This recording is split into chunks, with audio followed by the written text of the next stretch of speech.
The last patch we got for WWE 2K26, you can say that it did change a lot of things, whether it was ringside pass, whether it was gameplay, whatever the case was, a lot of things did change. And personally, I've been playing tons of universe mode lately, and I haven't really experienced nothing too game breaking at the very moment. But if you have, let me know down below. But this patch was good, but there are obviously still some flaws that either came from it or weren't addressed before. Before we go on ahead and get into it, make sure you guys like, comment, subscribe. You guys have been enjoying the content. Let's get to it. First thing we want to go over is the deletion utility. This was something that before patch 1.07 was working as intended. Now when you try and go and delete something, the game actually crashes, and this is something that is pretty damn important to the game because that's how you go in and delete certain things that you don't want. So now with the deletion utility, you got to be very careful with what you want to do because the whole game crashes and you just got to go back in there and try to do it again. But I haven't seen anybody say that there's a workaround for it. I may be wrong. There may be a workaround. So if there is, help somebody else in the community that may be having that issue by letting us know down below if you have found a fix for something like this so far. It is unfortunate that it always feels like there is something that breaks in the midst of these massive patches that 2K drops. Again, it's something that we've been dealing with for a bit now. So hopefully they do get that squared away, but the deletion utility definitely needs to go on ahead and get handled as soon as possible. One issue in the community that I've seen people point out is that these championships on women wrestlers don't have any side plates, like customized side plates. So that was something that I figured I'd go on ahead and point out because we do know that the male, for the most part, they do have side plates on their championships, but I did test out a couple entrances with the women and I did not see the side plates on there, at least automatically. One thing is that the online matches, right? The backstage brawls, the 8-mans, the elimination chambers, all that stuff, it was removed again from 2K26. And a lot of people are saying, man, but it was working fine. And I don't know why they would remove it. It was probably for the better. I've been playing the last couple of days online, or I've been trying to play online, and it is laggy when it is 8-man. And the chamber, I haven't played the chamber, but the backstage brawls, I have been playing 8-man, and it was literally unplayable. So these match types are clearly unstable. So whatever they need to go on ahead and take them out for and do to them, I'm all for it because I currently cannot even experience that match. And I'd go on a limb and say that the backstage brawls for the scrapyard was actually in a better place before they were taken out and worked on, because I was able to play with multiple friends and it just didn't matter. I was having fun.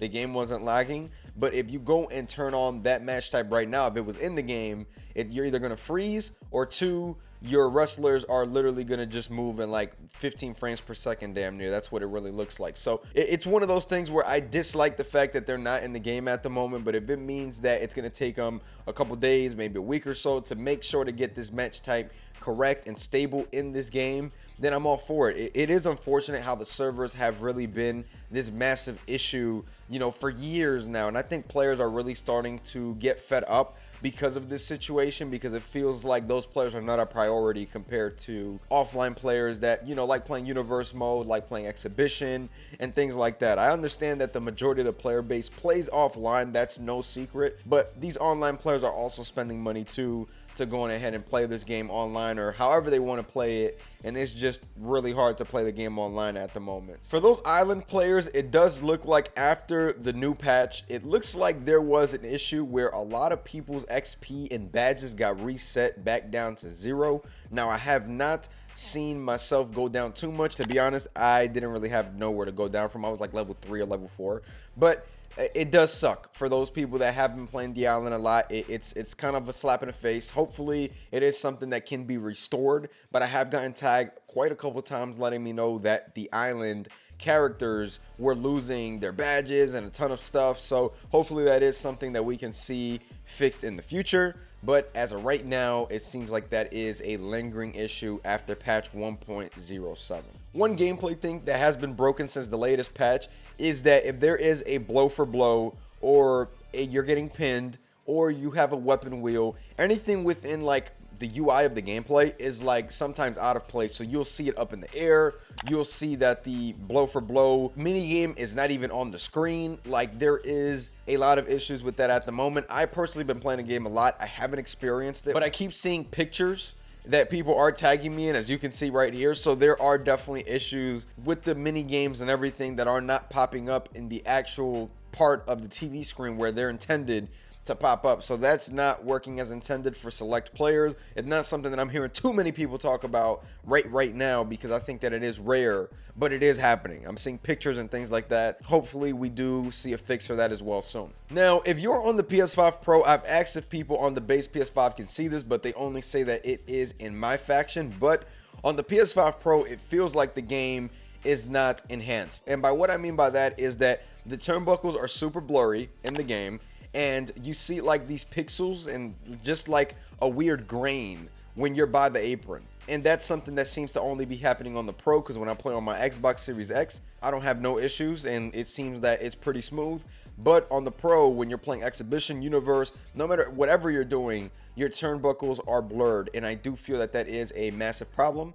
Just something that I hope that it is fixed, and hopefully, you know, we can see some future enhancements or upgrades to the actual game itself, because PSSR 2, I know that a lot of people may not be so educated on it, but it is a powerful tool to scale up games and things like that. And I feel like the game looks very similar to what it would look like on an Xbox Series X that doesn't have that feature. So hopefully we are able to take advantage of that, but not only that, fix those blurry turnbuckles, because it does take away from the actual visual experience of the game. Now, there is an issue with the created wrestlers that actually pop up with red body parts within the game. That's a problem, but there is a way to fix it. If you go in there, you can turn on their HP to 1,000 on each part and it will go away. So I'll show you guys how to do that. That way you're no longer experiencing that unfortunate issue, but that is a real issue, y'all. Like, it is something that was bothering me, because I would take created wrestlers in my universe mode and their whole body parts would be red. I'm like, bro, what is going on? This is not a good thing. So it wasn't fixed in patch 1.07, but it is something that you can manually fix yourself to no longer deal with that issue. So we'll go on ahead and put that fix down here as well for you guys. Now, one thing with alternate attires that's not a glitch, but it is not something that matches the design of last year and the years before. You can no longer put renders to alternate attires, and that is something that is really bothering me. Either allow me to go on ahead and take the render for everybody and take it off, or allow me to put renders on alternate attires, because that seems to be a massive issue for a lot of people. And again, it's not game breaking, but visually it just is maddening to see for me, because my OCD is driving me nuts, bro. I'm seeing Trick Williams with just his model render, and then I see Cody Rhodes with his real life render. It's just, I just want either one or the other, in my opinion. If it's too hard to go on ahead and get everybody an in-game render, then let us choose whether we want that on or off, because Shawn Michaels is one of those who had an 05 render. Now he has an in-game model render, and which I don't mind, but I just want them to choose one route, either one way or the other, because I believe 19 they had the in-game renders, and that was pretty dope as well, in my opinion. And I was tagged in a Create Arena tweet saying that you can't remove the black curtains behind a Titantron in a Create Arena. So there's a lot of things, you know, with Create Arena that people have been complaining about, and rightfully so. Hopefully we do get a fix for a lot of those kinks and things that we are seeing throughout that mode. I'm not somebody who is heavily in the creation suite, but again, I've always said I do benefit from what the creators do for the game and all that good stuff. So hopefully we do see some things get in there in the future, but as of right now, this is all I've been able to see and all I was tagged in, and some of the stuff that I was able to experience myself. I'm sure that there is likely more, so let me know down below. Maybe we get a part 2 done before the next patch drops. And one last thing before we get out of here is that in my faction, now you are able to go on ahead and use a different minigame for the submission system, where you can just hold the buttons down, which is well needed. This was announced by Brian Mazik, so I am very happy about that, because that did feel like something that was bothering a lot of players, especially something that's already been in the game in the past. Why go on ahead and remove it? So again, it's back for those players that have been worrying about that. Again, it's not only a just preference thing, it's an accessibility thing. People that have, you know, disabilities and things like that want to be able to play these games, and that submission mini game gave them the best shot, you know, at playing the game. So I am glad that they decided to make that decision and bring it back. But that's gonna be it for me today, man. Make sure you guys like, comment, subscribe if you guys have been enjoying the content. I'm gonna catch y'all. Peace.